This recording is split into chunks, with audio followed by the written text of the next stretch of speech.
Fala galera, a gente vai começar aqui mais um episódio do Casa Cash. Estamos aqui hoje com um convidado muito especial, que é um amigo de longas datas, Pastor Frank. Diz oi aí, pastor, pra galera.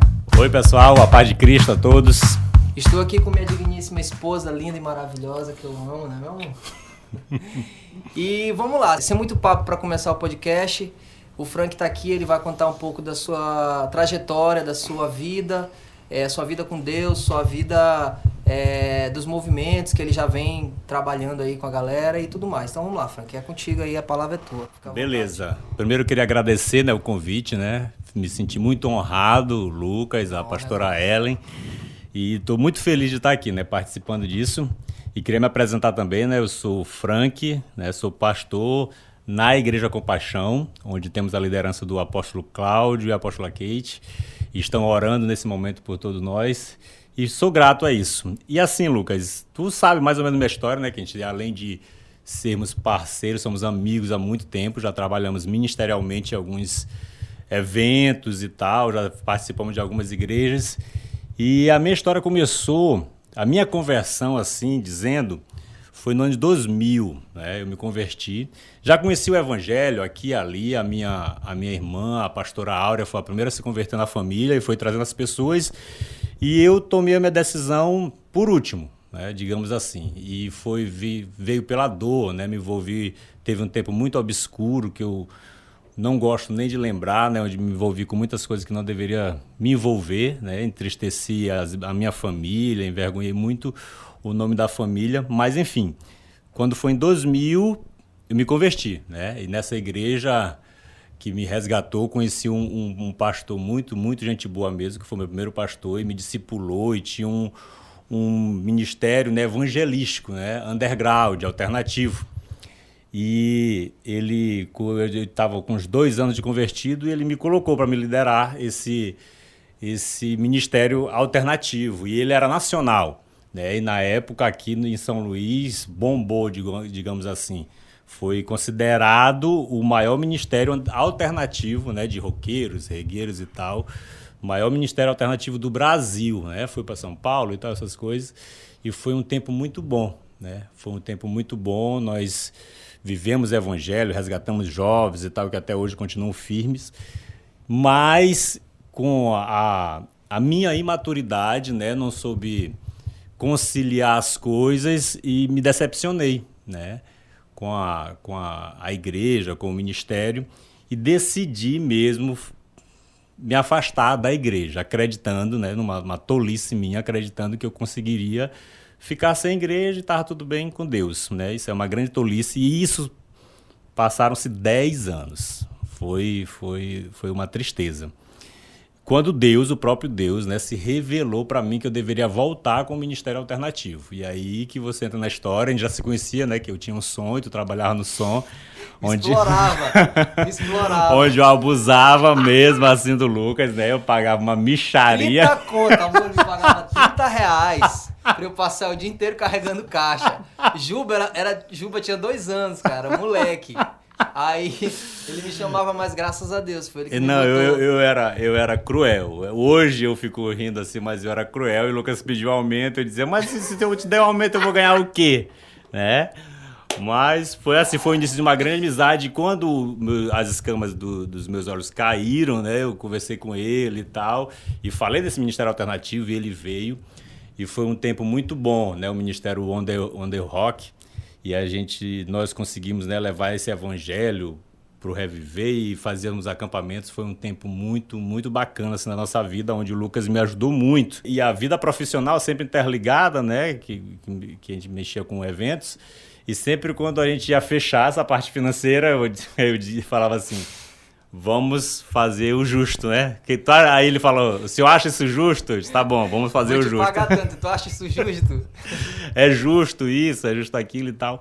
Mas foi bacana. Mas assim, tudo acontece de acordo com a vontade de Deus e tudo tem um tempo de Deus, E passamos dificuldade no ministério porque a gente não quis encarar isso como um ministério evangelístico. Queremos encarar isso como que aquilo ali era suficiente para nossas vidas. Não precisávamos de igreja, só precisava daquele ministério. Movimento, Só daquele movimento, E nisso nós falhamos, não não buscávamos a presença, a intimidade, era uma coisa muito liberal. Éramos uns hippies gospel, digamos assim, é o paz e amor, mas o compromisso, essas coisas não existiam.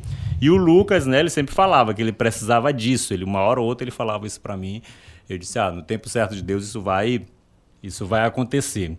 E começamos a passar dificuldades financeiras, porque o movimento alternativo é feito por adolescentes, desempregados, pessoas e estava à beira de acabar, né? O Ministério Alternativo por falta de grana mesmo, de apoio. E só praticamente, na época, ele e outras pessoas que sustentavam. E aí eu tive uma ideia, né? Procurei na internet igrejas que apoiavam o Ministério Alternativo. E aí eu ouvi falar de uma igreja de Santa Catarina. E fui lá, falei com eles, e eles falaram, olha, tem um rapaz aí do Maranhão que quer trazer a igreja, quer levar a igreja para ir para o Maranhão. Aí eu falei, quem é? Aí falaram, é o Cláudio Mesquita e tal. Ele já tinha entrado em contato com ele? Já tinha entrado em contato com ele, já estava pronto para viajar para lá. E aí eu fui atrás. Vamos rapidinho fazer uma retrospectiva, que tu estava falando do CMF lá atrás. Sim, que eu acho muito importante, só que já passou muito rápido. Sim, sim. O movimento que ele estava falando, do começo de tudo, da conversão dele, era o CMF, que era o Christian Metal Force, né? Era. Que era da Renascer. Renascer em Cristo. Era um movimento que era tipo um movimento de roqueiro, que a galera da nossa idade, MTV, tudo adolescente que gostava de banda de rock, todo mundo descia pra lá. Crente, quem não era crente, era uma parada massa. Tenho muitos amigos ainda que eram dessa época, que hoje não fazem mais parte, talvez por carência, né? Que não tem muito mais isso na igreja hoje, mas estão fora. Mas tem muita gente que vai... Se a gente não falasse o nome, talvez não fosse entender. É o CMF que ele estava falando, o Christian Metal Force, que era da igreja Renascer. Então tudo começou lá. Sim. O rock tá na veia desde o começo, né, Frank? Desde o começo, desde sempre. Desde antes da conversão eu sempre gostei, minha família toda gostava, meu pai gostava muito, meu pai era muito fã do Elvis, né? E fui criado assim num lar que gostava muito desse tipo de música. E pois e aí fui atrás do reverendo, né? Chamo ele carinhosamente assim, o reverendo Cláudio. Não nos conhecíamos pessoalmente, e aí eu soube que ele estava se reunindo numa escola. E aí eu fui lá, nessa escola, né? E aí procurei o pastor, não encontrei, ele quando vi já estava lá em cima, eu falei com a pastora Kate, né? E falei assim, eu disse, vocês estão querendo trazer a Onda Dura para cá? Sim e tal. Eu disse, vamos marcar uma reunião. E essa reunião, né, eu e o apóstolo, ele define hoje como essa conversa, na realidade, sobrenatural, né? Nós nunca tínhamos conversado na vida, nem se visto assim, de relance, nem de vista a gente se conhecia. E eu estava com vários problemas, né? A sobrecarga do ministério, não tinha descanso, e os discípulos, né, alternativos, eles são mesmo assim preciosos, né? São preciosos, mas dão bastante trabalho. São problemáticos. Então eu precisava de outro pastor para conversar. Então minha conversa mais, pastor, ela era para desabafar, era para conversar com ele. E aí eu falei com ele pelo Zap, marquei. Aí quando eu marquei, deu aquele assim, uma coisa estranha dentro de mim, assim, né? Eu disse, rapaz, não, eu não vou chegar e conversar assim, com um cara, meus problemas, minhas coisas. E se eu for, eu vou conversar sobre a igreja, né? Para trazer esse ministério para cá. E aí, não fui. Passou um dia e deu aquela coragem de novo, mandei o WhatsApp, ele, olha, passa aqui na clínica. Ele tinha uma clínica. E nós conversamos. Eu pensei, vou conversar lá uns 15, 20 minutos, né? Vou contar os problemas, vamos orar e tal. E vamos marcar essa viagem. Passamos, eu acredito que mais de 8 horas conversando. Caraca. Foi sobrenatural. E o tempo passou assim, né? Passou rápido, e ele falando. E quando terminou a conversa, ele já falou, disse, rapaz, vamos juntar as forças, vamos trazer, né, esse ministério para cá evangelístico, e nós trabalhamos com tribos, né, trabalho até hoje, então vamos juntar as forças, então vamos para Santa Catarina e vai ser uma bênção. Ele me falou sobre a Igreja da Meia-Noite, eu me apaixonei logo na hora que eu vi o projeto de trazer moradores de ruas, garotas de programa, e falei do The Rock, então a gente trocou uma figurinha bacana e ali começava uma aliança, né, e fomos para Santa Catarina, ele e o pastor Carlinhos, né. O pastor Carlinhos é um cara muito gente boa, né? Gosto demais dele, assim. E fomos nós 3 viajar para Santa Catarina para ter a certeza, né, do que Deus tinha pra gente. Que já tinham falado aos nossos corações, mas quando a gente coloca uma coisa na cabeça, né, a gente fica naquela e não fica sensível ao mover do Espírito. O Espírito já tinha falado pra gente o que era pra gente fazer. Né? O nosso encontro já estava escrito pra gente caminhar com as nossas próprias pernas. A gente tinha um ministério, a Igreja da Meia-Noite, tem um ministério alternativo e a igreja é uma igreja para todo mundo. Isso que a gente fazia, Lucas, lá no The Rock, era até antibíblico, porque é uma igreja para roqueiro. E uma igreja tem que ser para todo mundo. Sim. Não é uma igreja, né, exclusiva para um tipo de pessoa. E fomos para lá, né, para Santa Catarina, e quando a gente foi à igreja lá maravilhosa e tal, e eu achei muita humildade da parte do pastor de lá. A igreja Onda Dura, e tivemos uma reunião com o Lipão e o outro pastor, Heron, o nome dele. E ele chegou e falou, contamos o nosso projeto, contamos tudo e tal, e ele viu nossa empolgação, e ele falou, disse, olha, eu não estou entendendo vocês. Falou assim, vocês são plenos, por que vocês querem, né, se juntar a nós? Qualquer outro pastor, e na época a nossa igreja devia ter 300, 400 pessoas, né? Que foi um boom, assim, quando a igreja que antes era Nova Onda, né? Que agora é Compaixão, e tinha muita gente. Já estava Compaixão, então, quando vocês foram? Não, não tinha nem nome ainda. Era Compaixão. Mas vocês já estavam aliançados? Com o Cláudio? Já quando eu já estava caminhando junto, certo, e tal. E eu já cheguei na Compaixão, né? Pô, ele não tinha decidido o nome da igreja, já dando voadora, já fui líder de tribo e tal. E o On The Rock foi comigo e era uma tribo sobre a rocha. Sim. E aí fomos para lá e na hora o Heron falou, vocês são tão plenos. Se formos levar a Onda Dura para lá, vamos ter que desconstruir algumas coisas. Vamos ter que mexer em algumas coisas. E vocês vão aguentar isso? O povo vai aguentar isso? Aí o Lipão falou, porque do jeito que eu quero a igreja aqui em Santa Catarina, eu quero em todos os lugares. Não pode ser diferente. Sim. Mas vocês estão tão plenos, porque qualquer outro pastor que você chegasse e dissesse, olha, a gente quer se juntar, todo pastor que é uma igreja de 400 pessoas é uma igreja já formada. Para chegar lá é só botar a placa. Mas eu acredito que o que Deus quer para vocês é bem maior. É bem maior do que a Onda Dura.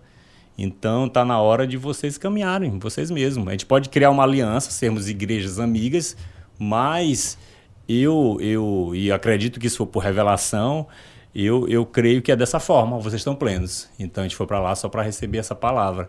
E quando voltamos, né, mesmo ainda empolgado, colocamos o nome da igreja Nova Onda. Né? Cara, isso foi uma comédia, assim, pra gente colocar esse nome. Eu e o pastor Cláudio, né, na viagem, como é que a gente vai colocar o nome da igreja? E a gente falando muita besteira, e o pastor Carlinhos já estava injuriado. E vamos botar Compaixão. E eu era contra esse nome Compaixão, né? Eu era contra esse nome Compaixão porque parecia, né, outra denominação. E aí eu disse, não, esse nome não é alternativo. Eu queria que a igreja fosse alternativa. Aí ficava, e foi em cima, foi embaixo, vamos colocar Nova Onda. Eu disse, não é tão bacana. Meio termo, né? Meio termo, Nova Onda. Mas chegou um tempo que a gente ficava meio com vergonha de dizer, tá igual a igreja, Nova Onda. Aí eu pensei, que ó? Isso parece brincadeira, parece a gente procurando prédio, os proprietários falavam, que Nova Onda, isso é uma igreja. Mas enfim, a gente conseguimos, né, colocar o nome Nova Onda e tal, mas por revelação, depois de um tempo, o Senhor se revelou para o apóstolo e disse, olha, devemos voltar às nossas raízes, o nome vai ser Compaixão. E eu até falei isso no último culto, né, por desgastes, né? E graças a Deus que mais uma vez o Senhor se revelou para o apóstolo, e a última pregação dele foi a respeito do descanso, né? E um líder tem que ter um descanso, tem que ter pelo menos um período, né, para ele descansar, e nós não tínhamos descanso. E foi uma fase muito louca, pastor Ellen, que tipo assim, quando levantamos a igreja, toda semana uma pessoa morria, toda semana morria. É porque a gente era envolvido com o pessoal do tráfico, né? As pessoas do tráfico iam para a igreja, né? Viciados que se convertiam e tal. O telefone tocava direto, tocava. E foi punk. A gente fazia escala para velório. O pastor, o senhor vai nesse, pastor, o senhor vai nesse. E se eu leva fulano de tal para tocar, levo o Ítalo para tocar, e fulano de tal leva o Erickson para tocar. Era punk, assim, a gente ligava, era bem difícil. E a gente não tinha descanso. Era direto, nós éramos integrais mesmo. E isso, eu já vinha do cansaço do On The Rock, que tu sabe que era punk demais.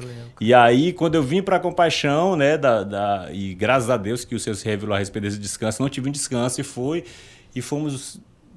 a convivência foi se desgastando, né, a minha e do apóstolo. Até chegar um momento que decidimos parar de caminhar junto.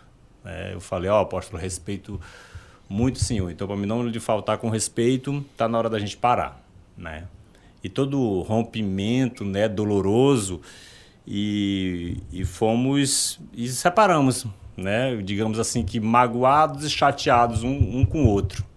E ainda não tinha a maturidade que temos hoje, né? E o Senhor queria trabalhar nisso. Passamos tempo e aí passei um ano, né, na igreja Amiúde do pastor Gilvan, dando uma força para lá. Como veio a pandemia e o On The Rock era feito por missões, então não tinha missão, então não tinha como movimentar. O pastor Gilvan com a igreja me fez o convite e eu já estava orando por isso. Eu disse, olha, mas eu vou passar aqui um ano, falei para ele, né?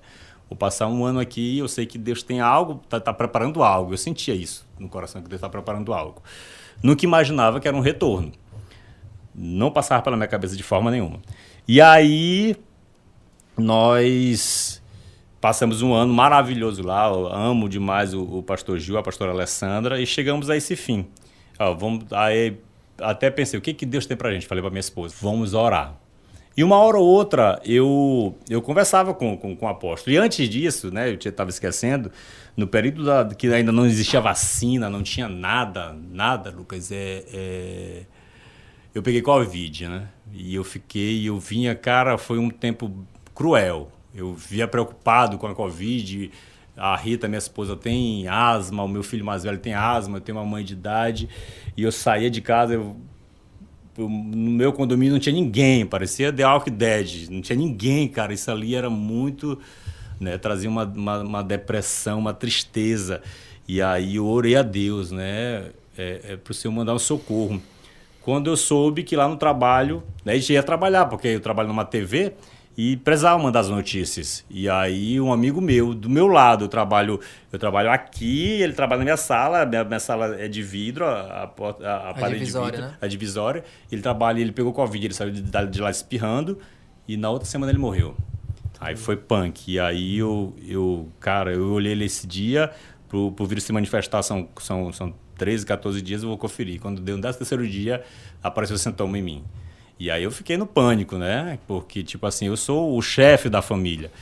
E aí é complicado. E aí, nessa mesma hora, o Senhor se revelou a mim que eu tinha coisas pendentes a fazer. E uma delas era me retratar ao apóstolo Cláudio, né? Porque eu reconheço hoje a ingratidão, né? Ele abriu a igreja dele para mim. Ele abriu, ele não buscou saber quem eu era ou tudo mais. Eu poderia ser um bandido ou qualquer outra coisa. Ele depositou a confiança em mim.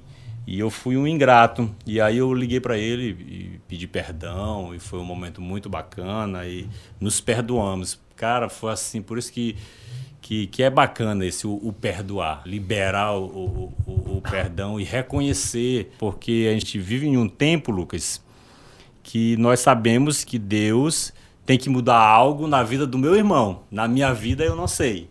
Na minha vida, o Espírito me revelou que Lucas tem que mudar. Deus me revelou que a pastora Ellen tem que mudar. E porque esse mesmo Espírito, esse mesmo Deus não te revela onde você tem que mudar. Ficava pensando, o apóstolo tem que mudar esse pensamento dele. Por que eu não vejo onde que eu estou errando nesse pensamento? Então, nós, crentes, assim falando, resumidamente, nós temos essa facilidade. O Espírito me revela em sonhos, a profundidade. Mas e esse mesmo Espírito, por que não revela a tua mudança? Isso não acontecia comigo. E foi preciso pegar uma Covid, né, para pedir perdão e tal, e nisso o Senhor não tinha se revelado a respeito do meu retorno. Fomos para algumas conferências, a gente visitava uma hora ali, depois que a gente fez, já estava tudo sarado, e o Senhor falou ao meu coração que deveríamos voltar. A minha esposa Rita é uma mulher muito forte mesmo, e eu precisava me casar com uma mulher forte, mesmo de pulso. E eu disse, eu não vou convencer a minha mulher para voltar, né? Porque não foi bacana esse rompimento. Eu não vou chegar e dizer, amor, vamos voltar para a Compaixão. eu quero que o Senhor se revele, eu quero que Deus se revele a ela. E temos um amigo muito querido, muito amado mesmo, que é o pastor David, né? Eu conheço ele há muito tempo, tem um projeto maravilhoso que é a Shekinah, que ele chama os discípulos de filhos, moram todos com eles. Pastor David, se eu vim aqui, viu? Um beijo, pastorzão, pastor David. E a gente foi num culto. E ele não sabia nada da história. Nada da história. Ele até pensou que eu continuava na igreja a miúde. E aí ele chamou, e eu não estava muito afim de ir para a igreja nesse dia, mas a Rita tinha que maquiar umas meninas lá, que ela ofertou a maquiagem para o casamento. E aí, tá bom, vamos lá. Foi no dia do casamento, aquele casamento que o senhor me chamou? Não foi no dia, foi antes, que ela ia ensaiar a maquiagem, veio com a base, essas coisas e tal, de frescuragem de mulher. E aí ele chamou a gente lá na frente. Ele falou e disse assim, olha, Deus está me falando bem aqui, que vocês devem voltar de onde vocês saíram e mostrar o que Deus fez com vocês. Foi punk, foi assim. E aí eu e a Rita não falamos nada, quando foi de noite no quarto, a gente olhando para a parede, para o teto. E aí eu disse, qual foi o único lugar que nós saímos? Qual foi o único lugar que nós saímos e que precisamos mostrar o que Deus fez conosco? Porque a gente, tipo assim, eu era muito, muito doidão, mesmo sendo crente e tal, eu não tinha filtros, né? A Rita é responsável, né? Deus usou poderosamente a Rita, Deus acima de tudo, para me colocar filtros. Se eu não gostar de uma pessoa, a pessoa vai saber. Eu amo a pessoa no amor de Cristo, eu não sei disfarçar. Se eu estou num local que eu não gosto, as pessoas vão perceber.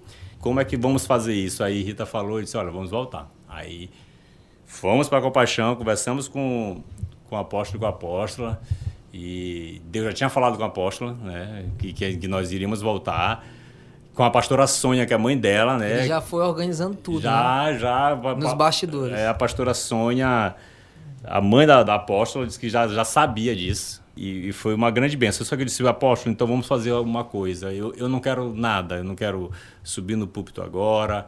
Eu estou há mais de 10 anos nessa vida, né? Mais de 10 anos nessa vida desse corre. Então é hora de eu só receber. Eu só quero receber, eu quero sentar e quero receber, né? O que eu ainda não recebi. Ele falou de boas, né? O senhor sabe que o senhor criou alguns desafetos e esses desafetos que eu criei foi por minha personalidade, e eu disse, eu estou pronto para tudo, eu vou me submeter a tudo, porque eu falava, eu estou com o Senhor, mas não me submeti a isso, né? Chegava até a desrespeitar. Então Deus tratou isso, e para quebrar o meu orgulho, eu voltei e me submeti a tudo, né? Lá na Compaixão tem uma escola de obreiros, né? Que são professores maravilhosos, Lino, a Vilsana, o profeta Railton, tem outros que eu vou ainda pegando o nome, a Raquel, e eu não ia fazer essa escola se fosse em outros tempos, né? Eu já fiz seminário, já fiz cursos teológicos, né? E estudo pra caramba, mesmo não tendo cara de nerd, eu estudo pra caramba, né? E aí eu não vou fazer isso, pra que eu vou fazer isso, se fosse em outros tempos? E aí quando veio, eu disse, é guerra, então vamos nessa. Eu vou falar com o apóstolo, é para me fazer, ele faz. Na mesma hora eu me matriculei e fiz, e está sendo maravilhoso, assim, é um divisor de águas lá, aprendendo coisas que eu deixava muito para lá, né? Vamos evangelizar, vamos pregar, vamos levar amor, mas são vários tentáculos, né? Vários ramos que precisamos viver uma vida na cristandade. Não é só isso, não é só tu chegar, lançar a palavra e vou me embora. Minha vida cristã era isso. Então, nós aprendemos muita coisa. E quando nós obedecemos a Deus e pregamos o amor, né, nós estamos manifestando o amor de Cristo. E quando nós acusamos, que é isso que eu fazia muito, acusava muito, não sabe de nada, eu que sei das coisas. E quando nós acusamos, nós estamos manifestando Satanás. Isso é uma dura realidade. Então, e eu sempre quis, né? Sempre sonhei ter uma igreja onde pregasse o amor verdadeiro. E estamos trabalhando para isso. Voltei, me aceitaram. Voltei ao púlpito semana passada, né? Foram 7 meses, sabe? Que é 7 meses sem um microfone para quem estava 10 anos nessa vida. Mas foi muito bacana, Lucas. Está sendo muito bacana, muito gratificante. Essa pregação foi um divisor de águas. Ele me botou para pregar sobre carnalidade, né? Livre da carnalidade. Ele até falou domingo que eu sou o cara ideal para falar disso, porque eu tive uma vida muito carnal mesmo. Mas é isso, nós temos que chegar e quebrar, né? Nós temos que ser quebrado. Então a parte que faltava em mim para ser quebrado era o orgulho. Eu costumava falar assim, pastor, olha, eu detesto quem se acha o dono da razão, sendo que o dono da razão sou eu, entendeu? Então eu me achava o cara e na hora precisava ser quebrado. Se eu não me abrisse para isso, não seria quebrado. Então, louvo a Deus pela amizade, né, que eu tenho com o apóstolo, com a apóstola Kate. Eu gosto demais de séries, né? Eu assisto, eu tô assistindo novamente Game of Thrones, né? E eu até falei isso hoje com ele, com o apóstolo Cláudio, né? Que eu tinha escutado do pastor Charles, que disse que o segredo do pastoreio é a amizade com o discípulo. Tem uma amizade, tem um relacionamento. Em Game of Thrones, né? Os 7 reinos é de um cara lá, Robert Baratheon, e ele é muito amigo de um cara do norte, do Ned Stark. A amizade deles segura o reino. A amizade deles. Na hora que o Robert Baratheon morre, os 7 reinos se desandam. Então a amizade é muito importante entre o pastor e o discípulo. Claro que tem a linha tênue de tem que ser respeitado. O Ned Stark era um cara muito forte. Queriam que ele fosse o rei, mas ele, por submissão, né, concordou em um Robert ser, mas ele respeitava, mesmo sendo um homem forte. É uma história de amizade. Sim, a gente tem que nutrir essa amizade, né, entre pastor e ovelha, pastor e discípulo, porque sem relacionamento, como é que eu vou chamar a atenção? Isso que é uma grande dificuldade que enxergamos em outros ministérios, às vezes até no nosso, né? Hoje tem vários pastores e tal, querem chamar a atenção, mas não tem uma relação, não tem um relacionamento. Eu e o Lucas tem uma relação de amizade, né? E claro que caminhando junto, muita coisa mudou do passado. Muita coisa. E eu tenho uma amizade de chegar e contar qualquer coisa pro apóstolo e não ser discriminado. Costumo sempre falar, né? Que ele não se escandaliza com nada que eu vou falar. Ele sabe de histórias cabeludas tanto quanto tu sabe. E eu te admiro porque tu nunca se escandalizou, nunca foi abalado o respeito que tu tem por mim. Eu acredito que tu sabe mais coisas porque tu caminha mais tempo comigo. Então, sem essa relação, pode ser que aconteça esse escândalo. Mas eu costumo falar mesmo, né, que nós, como cristãos, não temos que se escandalizar com nada. Porque se a gente não for, né, o maior pecador que a gente conhece, a gente não passa de um hipócrita. Porque eu sei do que eu sou capaz de fazer. Né? Tu sabe o que é capaz. E se escandaliza, fulano de tal ajuda daquela maneira, fulano de tal fez isso no casamento. A gente começa a olhar, mas a gente esquece, né, do que a gente é capaz. Então, se eu, né, o pastor Frank, não sou o maior pecador que eu conheço, eu não passo de um hipócrita. E eu tenho referências, assim, né, na minha caminhada. Né? Eu gosto demais de falar deles. Pessoas que caminham comigo já ouviram falar o nome deles, que é o pastor David, né, que eu amo de paixão mesmo, assim, ele tem um testemunho de vida muito, muito massa. E o apóstolo Cláudio, que ele não chega e fica relembrando coisas. Tu fala uma coisa para ele, já pediu perdão, já confessou, buscou a cura, beleza. Né? E isso é muito da cristandade, isso é muito de Jesus. Né? Jesus, o próprio Deus, ele não fica pescando no mar de esquecimento. Quem fica pescando é Satanás. É ele que fica te lembrando do passado. Pediu perdão, se arrependeu, nova criatura e bola para frente. Agora, com esse novo tempo que você está vivendo, né? Esse novo tempo que você está vivendo com a compaixão, né? Com o apóstolo, esses movimentos alternativos ainda é um sonho, ainda é um propósito de trabalhar isso? Porque, assim, a compaixão, eu pude perceber que é uma igreja, assim, que trabalha muito voltada para esse povo marginalizado, né? Excluído, marginalizado. Há uma preocupação com o evangelismo muito forte no coração dos apóstolos. Mas e o pastor Frank? Assim, eu sei que você já chegou e disse assim, não, voltei, agora eu quero ficar aqui, ver o que Deus vai fazer e tal, mas ainda há no coração, por exemplo, o CMF, esses movimentos, assim, que são são voltados mesmo assim para um nicho de pessoas, aquela questão dos jovens, dos adolescentes e tal. Isso ainda está aí queimando? Há uma vontade de voltar a esses movimentos e tal? Não falei que ela até a personalidade da pastora Rita, ela bota no rins, né? Ela bate no rins. Agora, fale agora, cale-se para sempre. Quando eu voltei e falei com o apóstolo, eu disse, olha, apóstolo, eu quero que Deus se revele ao Senhor, não quero nem que se revele a mim. Eu falei isso, deixei bem claro.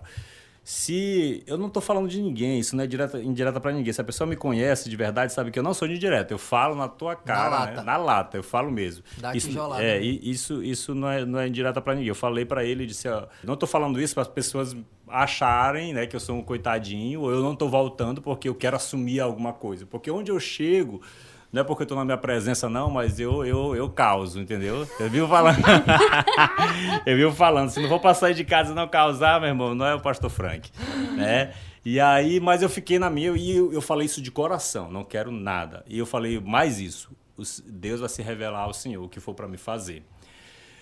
Tivemos o último acampamento, né? Foi maravilhoso, foi uma coisa assim dos céus mesmo, e o Senhor se manifestou. Foi muito bacana e foi tão bom, Lucas, que eu fiquei, quando terminou o acampamento, eu disse, cara, eu acho que não passa mais disso, eu acho que não tem coisa melhor do que isso. Foi um evangelismo, foi muito bacana. Acampamento On The Rock. On The Rock. Mas tu já estava na Compaixão? Não, já tinha saído da Compaixão já. E aí veio a pandemia, parou o acampamento, o povo se dispersou e tipo assim, o acampamento é evangelístico, né? Nós convidamos pessoas que eu digo assim, não quero ninguém crente aqui, só a pessoa da coordenação e tal, traz todo mundo, deu muita gente, foi maravilhoso mesmo. E aí veio a pandemia, não teve acampamento, né? 1 ano, 2 anos sem acampamento. No meu coração, pastor, assim, eu entreguei nas mãos de Deus. Eu tô me submetendo a tudo. Tanto as pessoas até acham, agora o pastor Frank é babão, né? E vai fazer só as coisas que o apóstolo faz. O apóstolo não foi na minha casa e colocou um revólver na minha cabeça para me voltar para a igreja. Assim como não fez com nenhum de vocês, né? Nem com a Mércia que está ali, é elegante demais.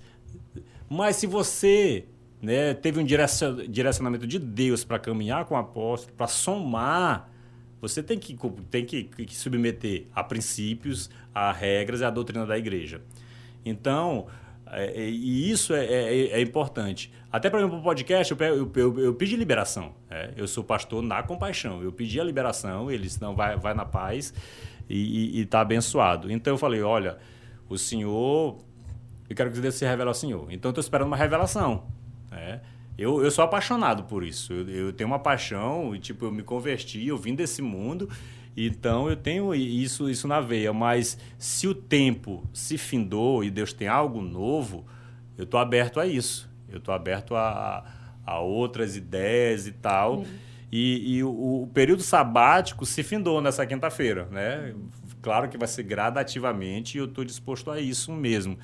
Então, eu voltei para a Compaixão, um direcionamento de Deus, e também estou disposto a me submeter e esperar o que Deus tem para nós. E as pessoas dizem, agora tu é do fogo, né? Cara, eu escuto tanto absurdo no meu Instagram. Agora tu é do fogo, agora tu é do reteté.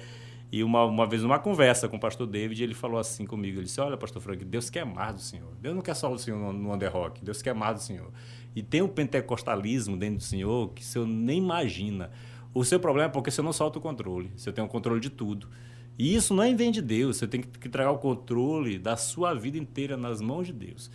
Isso é ser pentecostal. Isso é viver o sobrenatural. E na nossa vida, assim, cara, mudou muito. No casamento, na minha família, conquistamos coisas assim. Às vezes, nós sabemos, né? Tá aqui o manual, né, da vida. A gente sabe de tudo, só que a gente não se abre, a gente fica segurando as rédeas, né? A gente fica segurando as rédeas e vai passando, mas quando a gente se entrega por inteiro, hoje eu vivo por inteiro, assim. Claro, continuo sendo o mesmo pecador, né? Como eu até falei, o Papa João Paulo II sempre citava no discurso dele, né, que o santo é o pecador, né, que nunca desiste. Então é isso, eu nunca vou desistir. Todos os dias é um processo diário e tal, de estar buscando arrependimento. Mas é isso, pastor. Eu espero, né, a revelação e eu digo que eu sou um soldado. Eu até busquei mais conhecimentos, né, que eu não tinha a respeito do nome apóstolo, né? E eu já critiquei muito isso. E olha que eu me converti numa igreja apostólica. A Renascer é uma igreja apostólica. Mas o apóstolo, cara, não é um... Os romanos usavam esse termo, né? É uma patente. O apóstolo, ele não é um soldado. O apóstolo, ele é responsável em implantar uma cultura. Uma cultura. Tipo, tinha Decápolis, lá onde o Jesus expulsou o demônio do menino lá, o Gadareno e tal. Tinham 10 cidades. Roma pegava 10 cidades. Ela não pegava pessoas, ela pegava 10 cidades e colocava no local. E aí ela mandava um apóstolo. O nome que ele usava era apóstolo mesmo, um apóstolo para implantar a cultura. Então o apóstolo, ele é responsável por implantar uma cultura. E o apóstolo, né, na igreja, é responsável por implantar a cultura dos céus. Ele não é um soldado, ele é uma cultura do reino. Ele é responsável para implantar essa cultura e nós somos soldados. Nós sim somos soldados. Então a gente tem que chegar e fazer a diferença. E aí algumas pessoas, mas apóstolo, por quê? Nunca viu Jesus? Não busca saber. Eu era um desses, eu não buscava saber, né, de verdade o que era. E quando outras pessoas reconhecem. Lá na passagem lá em Marcos capítulo 4, quando Jesus para a tempestade, né, os discípulos que andavam com ele falavam assim, quem é esse? Que até, né, o vento e o mar obedecem. E lá no capítulo 5, quando ele chega lá na cidade de Gadá, lá vê o menino lá, o demônio, quando olha Jesus, filho do Rei Altíssimo, o demônio reconhece a autoridade. E às vezes nós não reconhecemos a autoridade. E toda a autoridade é instituída por Deus. Então, nosso dever é reconhecer, né? Eu sei que banalizou, tem muita gente banalizando essas coisas, mas quem sou eu? Isso aí são eles e Deus e tal. A questão da banalização, ela não tira na verdade, a palavra nem mérito. A dignidade dos outros, né? Porque assim, o que está acontecendo é que essa banalização está pegando todo mundo e colocando todo mundo no mesmo barco.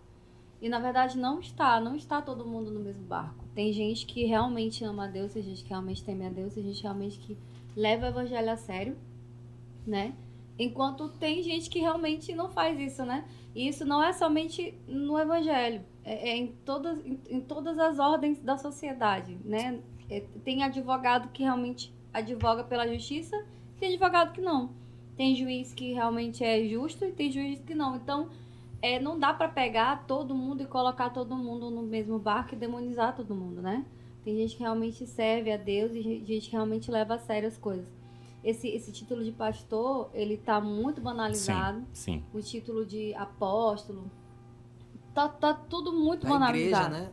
Até dentro da igreja, até dentro das congregações, tipo, o diácono, o título de diácono, ele já não é mais um título que se é almejado, né? E se é visto como um título digno, né? Não, eu quero logo ser missionário ou pastor. Sim. Mas se a gente for ver, os diáconos, quando eles foram escolhidos para servirem à mesa, eles eram homens que eles eram muito dignos. Os primeiros diáconos escolhidos eram homens cheios do Espírito Santo. Sim. E de muitas boas obras. E essas pessoas, esses homens, né, que foram escolhidos, eles eram homens de grande testemunho no meio do povo. E por isso que eles foram escolhidos, porque eles eram cheios do Espírito Santo e de grande testemunho. O que acontece? A banalização acontece pela falta do conhecimento de Deus, conhecimento da Bíblia. E aí a gente pega e banaliza tudo. Sim. Por essa falta do conhecimento. Mas quem realmente conhece a Deus e, como você falou, tem o Cristo na vida, tem visão. E a visão que faz a gente ver além, né? Eu não vou colocar todo mundo aqui, bater todo mundo no liquidificador, fazer um bolo de gente que não presta, não. Eu sei ver, eu sei discernir, né? E compreender fazer essa separação. Tem o joio e tem o trigo, né? Fazer essa separação. Que essa separação não é feita nem pela gente. É quando o Senhor vier fazer essa colheita, Ele mesmo vai separar uns, né? Vai tal, mas a gente consegue discernir quando a gente tem esse conhecimento, quando a gente tem esse discernimento e quando a gente tem essa sensibilidade em Deus, de que nem todo mundo está no mesmo barco e que a gente não tem que banalizar e demonizar todo mundo. Isso é de crente a ímpio. Precisamos de um posicionamento, né? Posicionamento cristão. Ah, eu vou lá agora no meu trabalho e toda hora eu vou ficar abrindo a Bíblia. Não, tu é a Bíblia, né? Que as pessoas vão ler. Se você for uma péssima Bíblia, ninguém vai querer nada com Deus. Um pastor amigo meu falou, né? Ele já é de idade. Não, quem falou foi outro pastor que falou para ele. Que um senhor de idade falou que quando eles começaram a evangelizar, aqui no Brasil eram 2% de evangélicos. 2%. Mas se você fechasse um negócio com um evangélico, você não precisava ir no cartório registrar firma, não precisava nem assinar contrato, porque fazer coisa com evangélico era coisa séria. Hoje nós somos 32% de evangélicos. Então, a gente vive a mesma coisa, todo mundo quer fechar coisa com crente. Ixi, é crente? Não, quero não. Então, isso é um exemplo. É claro que o crescimento de evangélicos não caminha lado a lado com o crescimento do evangelho. Não caminha. Né? Porque é evangélico, o IBGE, quando vem aqui na tua casa, né, vai conferir. Tu é evangélico? Sou, mas não sabe se tu vive o evangelho. Então, não está caminhando lado a lado. O evangelho tem que caminhar, tem que pegar, tem que guinar. Então, parte de mim e de ti fazer isso. E o que a gente mais vê hoje é pessoas saindo... Eu sou exemplo de sair da igreja porque eu estava injuriado com tudo, injuriadão e tal. E nós precisamos sempre estar onde Deus vai nos cobrir. Né? Quando Deus falou para Moisés, tu vai ficar bem aqui nessa fenda porque tu vai ficar protegido. Se Deus está te prometendo isso, você vai estar coberto. Né? Se você se movimentar como o povo do Egito se movimentava naquela nuvem que era a manifestação da glória de Deus, eles paravam, a nuvem mexia, eles caminhavam. Então, se você não tiver um direcionamento, você não vai estar coberto. Então, Deus vai te cobrir onde Ele te prometeu. É na fenda que tu vai ficar, então eu vou te cobrir. A minha glória vai passar e eu vou te cobrir. Ele sempre vai te cobrir onde Ele te colocou. Agora, se você sair de onde Ele te colocou, meu irmão, aí é complicado. Isso aí é muito sério, porque a igreja está crescendo absurdamente hoje, sim, né? Sim. A gente vê... É modinha ser evangélico e tal. As igrejas são templos enormes e shows, eventos da igreja que lotam estádio de futebol e tudo mais. Mas é o que o Frank falou. A igreja cresce, mas o evangelho não está crescendo proporcional. As igrejas estão inchadas porque nós não vivemos o evangelho. Às vezes, quando eu estou conversando com ela em casa, alguma coisa, fala, amor, fulano de tal fez isso, aquilo outro. Esse cara é crente. Tu viu aquele negócio que aconteceu, que saiu na rede do pastor fulano de tal? Aí ela sempre fala para mim, Lucas, isso acontece porque essa pessoa não conheceu o evangelho de verdade. Ela não se converteu de verdade. E isso é verdade, eu sou prova viva disso. Eu passei 30 anos dentro da igreja e virei crente outro dia. Sim. Eu nasci na igreja, passei o tempo todo na igreja, só que eu não tinha práticas cristãs. Não é normal tu sair para uma festa, tu sendo cristão, tu sair dar uma beber com a galera e fumar uma droga e fazer sexo com a namorada, nada disso é normal. Enquanto a gente não se posicionar como cristãos, o evangelho não vai avançar. As igrejas vão inchar, que é o que está acontecendo, vão crescer em templos, de evangelho não tem nada. Então a gente precisa entender. Eu demorei muito tempo para entender isso. Também demorei bastante. E tudo está ligado no arrependimento. Tu tem que se arrepender, né, dos teus pecados. E a confissão é o primeiro passo para o arrependimento. Né? Eu até falei, eu estou lembrando muito, porque eu estava muito tempo sem pregar e preguei agora. E confessar, dar nome ao teu pecado. Tu sabe dar nome ao pecado do outro. Fulano de tal é arrogante, fulano de tal é carnal, mas o teu tu não tem. Às vezes a gente ora, eu já orei várias vezes, Deus, eu sou um miserável, Deus, eu sou um doido. Isso não é arrependimento, isso é lamúria. Agora tu dizer, Deus, eu sou, né, como eu falei, eu sou manipulador, né? Deus, eu sou viciado em pornografia. Dá o nome ao teu pecado. É fácil a gente julgar outra pessoa, fazer isso, fazer aquilo, mas quando tu se arrepende e fala isso diretamente para Deus, vai acontecer a cura. E, claro, tu não vai ficar se abrindo para qualquer pessoa, mas procurar homens e mulheres de Deus, né? Homem com homem, mulher com mulher, se confessar, né? Aí tu vai ter a cura, né? Com Deus tu vai ter o perdão. Beleza, mas se tu tá buscando cura, tem que confessar ao teu irmão, como está escrito. Então, essa banalização tirou muito meu foco, pastor, muito. Eu não acreditava em muita coisa, né? Profecias, batismo no Espírito Santo, não é questão que eu não acreditava, eu deixava distante por causa da banalização. Mas hoje eu deixo meio claro que eu sou pentecostal, né? Com defeito de fábrica, porque eu não sou muito barulhento, né? Não sei, aquele gás todo que o apóstolo fala, e o pastor Carlinhos às vezes também. Não, mas eu acredito em tudo, né? Nisso que eu não buscava aprender. Os dons espirituais. É isso bem aí. Então, isso foi um renovo na minha vida, na vida da minha esposa. Foi um renovo mesmo, cara. Nós vivemos assim por fé e temos 6 filhos maravilhosos, né? O Luca conhece todos os 6, que me enche de orgulho mesmo. São todos cristãos mesmo. E quero, porque eu me decepcionei com o fulano de tal. Essa é a pior besteira que a gente faz. Né? A pior besteira. Me decepcionei com o fulano de tal e eu vou me afastar de Deus. O que Deus tem a ver com isso? Né? Pessoas erram. Né? A única coisa que eu posso prometer, que eu falo, é que eu vou te decepcionar. É a única coisa que eu posso prometer. Porque nós sempre vamos sofrer decepções. Então precisamos disso, de se arrepender verdadeiramente. E aí sim vamos cair na real e ver, cara, tanta loucura que eu fazia. E é dolorido. Eu falo sempre que mudança é que nem tatuagem, né? Se não doer, não é de verdade. Tem que doer. Mudança te coloca lá embaixo, cara. Te coloca lá embaixo. Tipo, esses 7 meses pra mim, é fácil, vai lá pra igreja e tal. Não é fácil. Não é fácil. Né? Tu ser quebrado, né? E ser moldado de novo. Mas o processo é necessário. Né? O processo até tu chegar...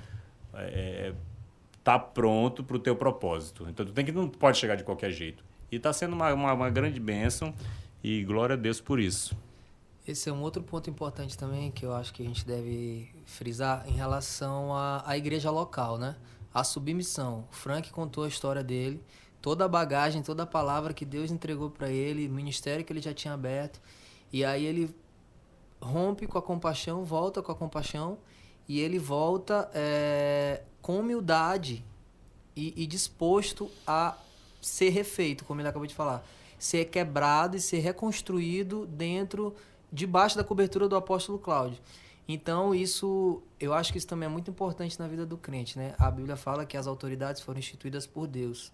E a gente deve obedecer e deve se sujeitar, né? Por mais malditas que elas sejam, assim, trazendo para o mundo secular, como alguns políticos que a gente tem como autoridades sobre governo, né? Que a gente sabe que não estão nem aí para nada e tal, mas a gente precisa respeitar e se sujeitar a eles. Então, a humildade de se submeter, de entregar o cajado. Tá aqui, apóstolo, tá aqui meu cajado, agora tá nas suas mãos. E assim como tu entregou o controle para Deus, tu entregou o controle do teu ministério para o apóstolo e te guiar agora, né? E, voltando um pouco do que tu falou também, o teu ministério com o movimento dos roqueiros, dessa galera jovem e tal, que curte rock, que tava no mundo das drogas e tudo mais, ele anda alinhado, assim, penso eu, né, com as ideias do apóstolo e da apóstola, porque eles também... Tu falou lá atrás que ele tinha uma clínica. Essa clínica era uma clínica de reabilitação, né? Sim. Então ele já andava com pessoas envolvidas com droga. E eles têm essa paixão. A apóstola Kate também já tem muito tempo esse ministério, né? Sim. Ela já rodou as casas de recuperação, tudo, já levou e trata e tudo mais. É um negócio que queima neles também. Então, de certa forma, vocês estão juntos, né? A diferença é que tu tem a cara do Elvis e eles têm a cara eu tenho uma cara diferente, a cara da Batista. Ele tem uma cara de roqueiro que na hora que a gente olha a gente já sabe, e eles não, tem a cara de... Voltando sobre a banalização que estavam falando, a senhora me fez aquela pergunta. Porque nossa geração, nós estamos muito acostumados a esse evangelho que nós somos o centro, né? Eu sou totalmente contra, doa quem doer, a esse evangelho coach, que tudo vai dar certo para ti. Vem para cá que tudo vai dar certo e tu é o centro. Não somos o centro de nada. Isso é antibíblico, isso é heresia. O centro é Deus. Pode falar, pastor, e onde é que eu entro? Quem disse que você entra? Quem disse que nós entramos?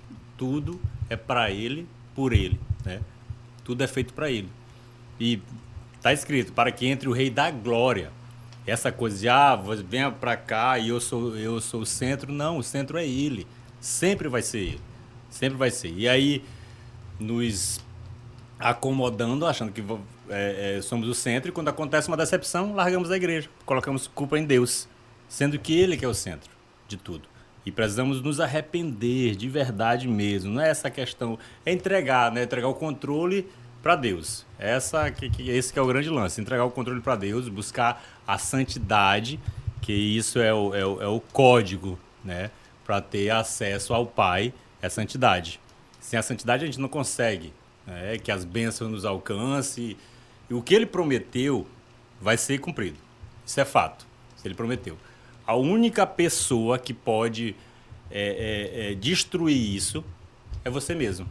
As promessas que foi colocadas na vida da pastora Ellen, no Lucas, na Messia, né? Eu não posso. Não posso derrubar, desconstruir. Porque quando ele chegou e falou assim, olha, eu vou todos os dias, assim que ele criou Adão, na viração do dia eu vou chegar lá e vou descer e vou conversar contigo. Isso foi uma promessa. Adão pecou. E ele continuou descendo. Adão que não queria mais.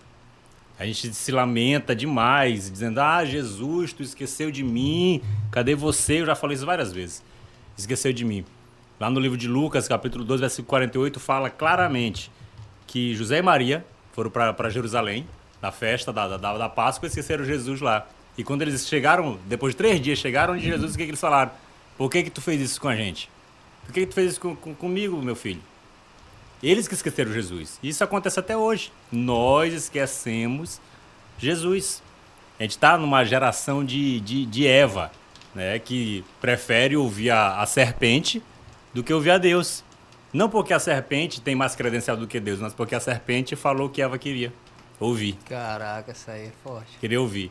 Então, ficamos nessa. Eu quero ouvir isso. Não, isso não. O pastor não falou comigo hoje. O pastor foi muito duro. Né? Outra coisa que eu aprendi em Game of Thrones, né? Ser leal é dizer e ouvir duras verdades. A lealdade, isso é um lema da lealdade, é tu ouvir duras verdades e tu dizer duras verdades. Então tu precisa mesmo chegar, eu digo, olha, dessa vez agora eu estou me vestindo de crente. Questão de dízimo, eu era muito irresponsável com isso. Muito irresponsável. E voltei, eu disse, cara, tá aqui nas tuas mãos, Deus. E tá sendo maravilhoso, cara. Aparece recursos da onde eu nem imagino. Então, precisamos chegar e eu costumo estava até falando outro dia lá no culto doméstico lá em casa, que Ana, ela ofereceu Samuel, né? Se ela tivesse um filho, ela ia dar Samuel para ficar no templo. E Samuel nasceu. Ela fez um voto com Deus, Samuel nasceu. Ela poderia muito bem não dar Samuel.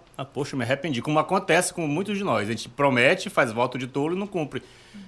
Eu não vou dar Samuel. Mas ela deu. E quando ela deu, veio mais filhos para ela. Então, você pode até estar orando por um emprego, por algo bom, e chegar, e você é dizimista, você é ofertante, tu tem um emprego, né? Um salário mínimo. Nada contra, todo salário é digno, todo emprego é digno e tal. Você não vai perder emprego, não se preocupa com isso. Mas você pode ser que você fique a vida toda vivendo só com isso. Ana podia viver a vida toda só com Samuel, mas porque ela cumpriu o voto com Deus, que isso é muito sério, então precisamos ter essa maturidade de não sair abrindo a boca fazendo votos de tolo, e Deus vai honrar. Deus vai honrar. E precisamos saber que nós refletimos a glória de Deus. Sem Deus nós não somos nada. Menos do que nada, como o profeta Isaías fala. Nós somos menos do que nada, como coisa alguma. Então precisamos chegar e saber que nós não temos glória nenhuma. Estamos aqui mesmo para servir, para obedecer. E o maior poder que buscamos é o poder de ser filho de Deus. Isso é fato. Então precisamos mesmo alinhar isso tudo e ler, estudar. Pedro e João, quando eles foram presos lá no livro de Atos, capítulo 4, eles foram proibidos de ensinar. Os fariseus lá chegaram, né, e disseram, olha, vocês podem até continuar com os milagres de vocês, mas vocês estão proibidos de ensinar em nome de Jesus. Então o conhecimento, digamos assim, é mais poderoso do que o milagre. Mais poderoso. O milagre atrai pessoas e tal e tudo mais. Conhecimento essas coisas. Liberta, né? Conhecimento liberta. Essa era a palavra que eu queria falar. E aí precisamos nos submeter, cara. Precisamos nos submeter a Deus, às nossas autoridades. Muita gente já me perguntou, pastor, por que Deus não perdoa Satanás? E acaba lá com essa bagunça toda, né? Porque Satanás, quando ele errou, se voltou contra Deus, e os anjos, eles estão numa condição eterna. E eles não podem ser perdoados. E foi por isso que Deus tirou Adão e Eva do paraíso, para eles não comerem a árvore da vida, porque eles iam ficar na condição eterna. E eles não iam ter perdão. E ele se submete às suas próprias leis que ele criou. Eu não consigo fazer isso, não consigo. Não, tá querendo um pezinho para sair da igreja. Mais uma vez eu falo, Deus, ele sempre vai te cobrir onde ele te colocou. Na realidade, é que precisamos aprender e ser mais igreja. Ser igreja de verdade. Eu ouvia muito um pastor, né, quando eu não era convertido, o pastor Reginaldo Rossi. E ele me ensinou uma dura realidade. Uma dura realidade ele me ensinou. Ele falava assim naquela música dele, Garçom, ele falava assim, no bar todo mundo é igual. Vocês já ouviram essa música, né, pastor Ellen? Sim. Messi aí, Choperia Marcelo. E aí, ele falava isso. É uma dura realidade, você sabia disso? Porque no bar, se você não tem dinheiro, você participa. Se você tá triste sentado, alguém vai lá e pergunta por que tu tá triste. Se tu te convida para dançar, quer fazer tu sorrir, quer te colocar na galera, né? Quantas vezes fomos tristes para a igreja e ninguém nem se importou de perguntar por que tu tá triste? Se tu não tem grana, tu não vai lanchar com os irmãos. Então, era para ser na igreja, todo mundo é igual.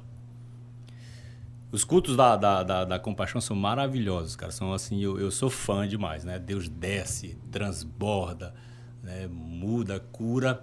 E às vezes a gente fica perguntando, por que não acontece na minha vida? Nosso Deus, ele só faz onde se deixa fazer. Nós precisamos reconhecer que somos pecadores. Ele só perdoa, né, o pecador que reconhece que é pecador. E podemos até falar assim, mas eu não consigo fazer isso. Eu sempre falo, há mais dentro de você do que você imagina. Há mais dentro de você, há uma força dentro de ti que tu nem imagina. E eu costumo contar essa outra parábola aqui. Tinha um cara muito rico e ele fez uma aposta, vou falar bem rápido. Ele fez uma aposta, ele tinha um lago cheio de crocodilo. E ele disse assim, olha, quem atravessar esse lago aqui cheio de crocodilo, eu vou premiar com metade da minha fortuna. E aí, a cidade inteira estava lá e ele falou isso, ninguém, de repente cai um homem no rio. E o homem luta com os crocodilos e pega a boca, amarra a boca do crocodilo e sai nadando e volta e pensa que ele morre e ele sai do outro lado. E aí o homem rico, né, ficou assim e disse, olha, eu vou te dar metade da minha fortuna. Ele disse, não, eu não quero metade da sua fortuna. Não, então eu vou te dar meus carros, eu não quero seu carro. Eu só quero saber quem foi o filho da mãe que me empurrou. Então, há mais dentro de nós do que nós imaginamos. Precisamos só de um empurrãozinho. É verdade. Entendeu? E isso, às vezes, a responsabilidade é do teu amigo, da tua esposa, te dar esse empurrãozinho. Eu não consigo confessar, eu não consigo ir lá pra frente pro pastor orar por mim. Tem mais dentro da gente. Não estou preparado. Ele te precisa só de um empurrãozinho. Então, nossa função, que já conhecemos a verdade, é dar esse empurrãozinho. Olha, tu consegue. Vai lá que tu consegue. Tu vai passar o lago cheio de crocodilo, chegar lá do outro lado, tu não vai mais nem querer a premiação. O hino da vitória. E é isto. Pastor, uma comida favorita? São tantas emoções. Eu não sou muito chato para comer e eu gosto de comer. É isso, eu gosto de comer. Qualquer coisa que botar para mim, eu gosto de comer. Mas você não tá na dieta agora? Tô. Isso aí é punk, né, na nossa idade, mas eu gosto de comer. Mas não tem assim uma favorita, assim, essa daqui? Digamos que camaroada. Eu gosto de uma camaroada. É fino, o cara é fino. Se me perguntasse, é um mocotó. Mas bem que mocotó é caro pra posto, tá, né? Caro, tá tudo muito caro. Essa questão que tu falou, que a gente precisa ser igreja, né? Que a gente precisa, às vezes o cara tá na igreja, tá triste, ninguém fala com ele, ninguém cumprimenta e no bar todo mundo é igual. O Marco Feliciano, apesar de tudo, teve um dos DVDs. Marco Feliciano, eu na minha adolescência, eu assistia muito DVD. Eu também. Muitos DVDs do Marco Feliciano. Alugava DVD. Um amigo meu conseguia uns pirata pra mim. Eu assistia DVD do Naruto e do Marco Feliciano. Tem uma palavra que ele falou que eu nunca me esqueci. E é real, até hoje isso. Ele fala que na guerra, um soldado, quando ele é ferido, por exemplo, nós três estamos na guerra. Se o Frank se fere, eu vou carregar o Frank até onde eu puder. Eu carrego ele comigo até tentar salvar a vida dele e levar ele pra um lugar seguro. E na igreja, quando um soldado se fere, a gente não carrega. A gente termina de matar. Quando algum irmão da gente peca, quando algum irmão da gente cai, que é isso que ele fala, essa comparação que ele fala, a igreja se afasta, todo mundo começa a ficar ao redor dele, olhar ele e apedrejar ele. Assim como foi a prostituta que Jesus falou, né? Quem de vocês não tem pecado aqui? Então, o ser igreja é importante demais. A gente precisa, e isso serve uma palavra para mim mesmo, que eu sou um dos que taca pedra, eu sou um dos que aponta. Eu tenho muito que aprender ainda e olhar para mim, como tu falou. Eu preciso olhar para mim antes de falar daquele cara. Sim. E a gente precisa ser igreja para a gente viver em unidade, que se a gente está em unidade, a gente cresce e o evangelho também cresce. Precisamos fazer as pazes com o que Deus nos dá e sermos felizes, porque a gente está vivendo um tempo de ingratidão. Nós somos muito ingratos. Eu escuto várias pregações, eu gosto muito do J.B. Carvalho. Ele estava falando que essa parte de suicídio, pessoas tirando a vida, é da classe média para cima, né? Acontece mais, claro que acontece nas outras classes e tal, mas é porque é o povo mais ingrato com o que Deus dá. Precisamos mesmo ter gratidão. Uma das coisas que fez eu reconhecer que eu estava errado, veio sempre uma frase que o apóstolo fala, né? Quem não tem gratidão não tem caráter. E principalmente não ser grato com as coisas que Deus nos deu. E tudo, eu vivo falando, Deus está no controle de tudo. Se Ele colocou vocês na minha vida, colocou a compaixão na minha vida, eu tenho que ser grato por isso, não ser ingrato, como eu fui ingrato. Então, precisamos fazer as pazes com o que Deus nos dá. Tudo, Deus está no controle de tudo. Até, eu acabei de me lembrar, num status que eu vi, da pastora Priscila, né, esposa do pastor Carlinhos, na pandemia pegando fogo, ela botou assim: não vejo propósito nisso, mas sei que Deus está no controle. Essas palavras, cara, te abraçaram. Me abraçaram, que Deus estava no controle. Ele está no controle. Então, tudo na tua vida é permissão divina. Bom ou ruim, é vontade de Deus. Né? Então, vamos voltar. Falou de comida favorita. Uma música para orar. Eu gosto demais. Eu conheço poucas músicas evangélicas, né? Agora que eu comecei... Eu não gosto. Na realidade, eu não gosto muito dessas músicas aí. Sabor de mel. Polêmico isso aí. É polêmico. Uma droga essa música. Desculpa. Mas eu vivo falando que eu sou o pior exemplo das coisas que eu prego. Eu não gosto muito, mas... Mas eu gosto da banda Resgate demais. Da banda Resgate, que é rock and roll. Eu gosto demais do Bispo Zé Bruno.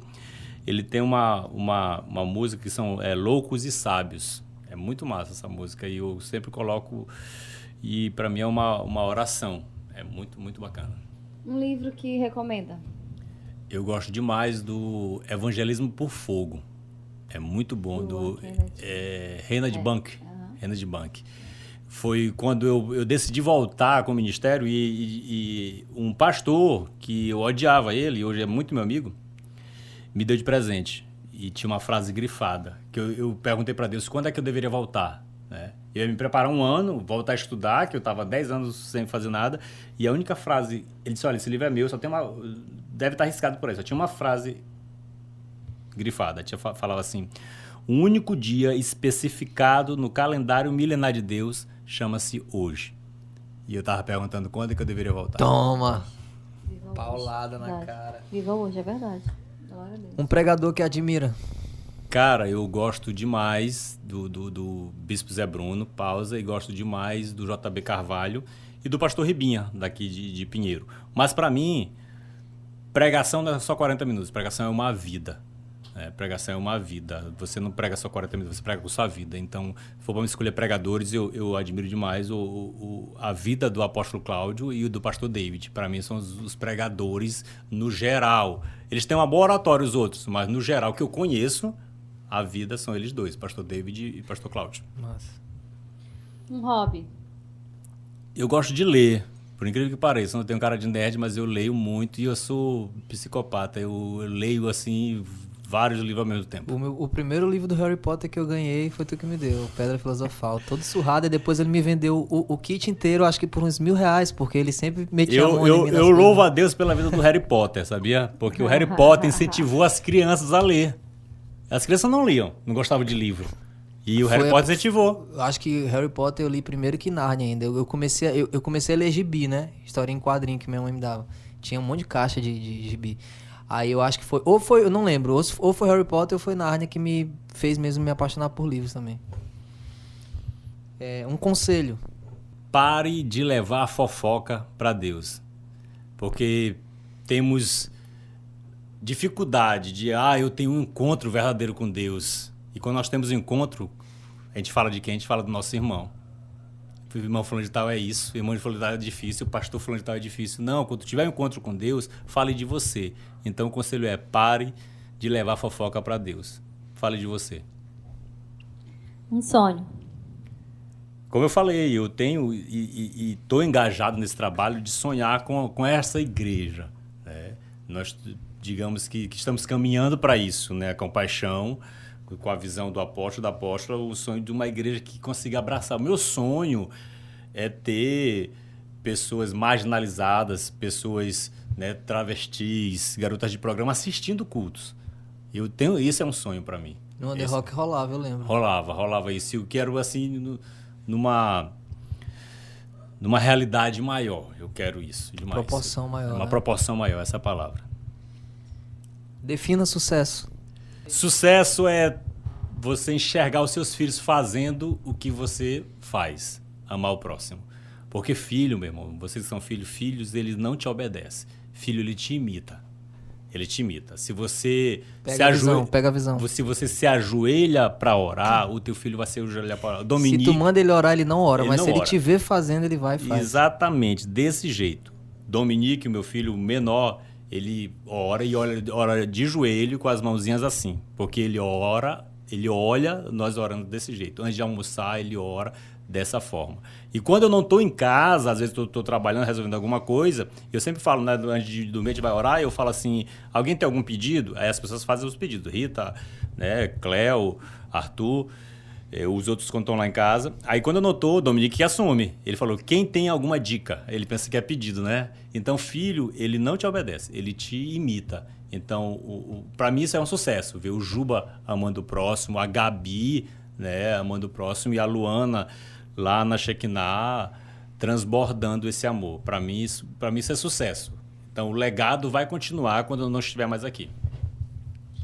Um talento escondido. Eu sei desenhar, eu desenho muito bem. É mesmo? Eu desenho muito bem, eu faço algumas coisas. Eu fazia revista em quadrinho quando era criança e tal, eu faço. E a Gabi, que é minha filha, herdou esse dom e tal, ela desenha também muito bem.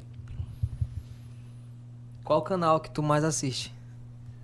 Nenhum. Eu gosto de séries demais. Eu não gosto de... Não acompanha assim canal? Não, minha vida é muito corrida, assim. Tipo, e assisto séries. Um episódio vira vários episódios. Eu faço vários episódios de 15 minutos. E não tenho um tempo assim. Entendi. Beleza, e a mensagem final aí pra galera? Galera que tá ouvindo, a galera que tá vendo. Que possamos resgatar o ministério das bacias. Que eu falo... Gosto muito de falar sobre isso, que Jesus, né, na última ceia dele, ele saiu da mesa, pegou a bacia e lavou os pés de todos, inclusive o de Judas.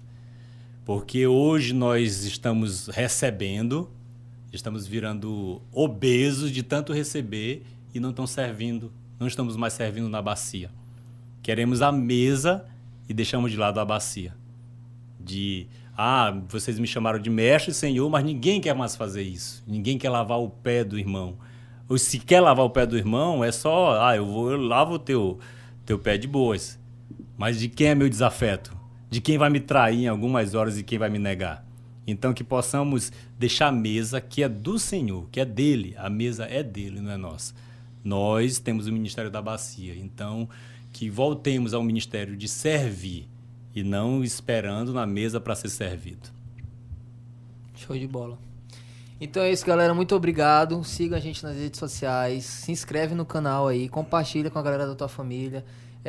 Manda esse vídeo para alguém. Pega os cortes que você acharam legal também. Ajuda a divulgar. Porque a intenção daqui da gente é fazer com que essa mensagem chegue para transformar pessoas. A gente teve já muitas pessoas mandando mensagem, Missionário Carlinhos, do podcast Missionário Carlinhos. Missionário Carlinhos, muito obrigado por ter vindo. Um beijo pro senhor. Parceirão, Missionário Carlinhos. Foi uma bênção e eu tenho certeza que essas palavras aqui do Pastor Frank também vão transformar muitas pessoas e isso aí vai ficar para sempre, para a eternidade. Então ajude a gente. Se você quer ser um patrocinador, um apoiador do nosso podcast, entre em contato com a gente que a gente está precisando, porque a gente quer alcançar muito mais pessoas e quer trazer uma estrutura melhor e o melhor para vocês. Então a gente precisa também assim... Me convidaram, foi para me patrocinar, entendeu? Ó, a Hidrazon e o Under Rock All Star é dele. Eu captei a vossa mensagem, mas então. Então é isso, valeu galera, beijo, tchau. Então com vocês agora a parábola da merda. A Rocha. A pessoa às vezes sai da igreja, Lucas, porque o pastor é muito autoritário. O pastor pega no pé. O pastor não posso fazer nada porque pega no pé. Eu sempre falo, quando o pastor pega no teu pé, eu tenho isso comigo, se o pastor tá pegando no teu pé é porque ele te ama. Porque o pai, quando chega e fica nessa... Uma vez até falaram, rapaz, por que tu pega tanto no pé de Juba, do meu filho, né? Porque eu tô ensinando ele a ser o chefe da família. Eu só fui ser o chefe da família depois que meu pai morreu, né? E eu fui ver a responsabilidade. Ele me criou duramente. A pessoa sai da igreja porque o pastor tá no meu pé. Cara, eu costumo sempre falar isso aqui. É uma história, não é verídica, né? Tá lá em Pastor Frank, capítulo 11, versículo 23. Tinha um passarinho que ele tava voando no inverno, né? Tava aqui voando. Isso aqui é o passarinho, faz de conta, na cabeça de vocês. Ele tava voando e começou a nevar. E o passarinho, as asas dele se congelaram. E ele caiu. E ele tava desesperado que ele ia morrer porque tava frio. E aí passou uma vaca, é meio sem sentido, mas tá lá. Passou uma vaca, e sabe o que essa vaca fez? Cagou em cima dele. Cagou em cima dele. Deu uma cagada nele. Deu uma esquentadinha. Mas só que a merda da vaca, as fezes, perdão, da vaca, aqueceu o passarinho.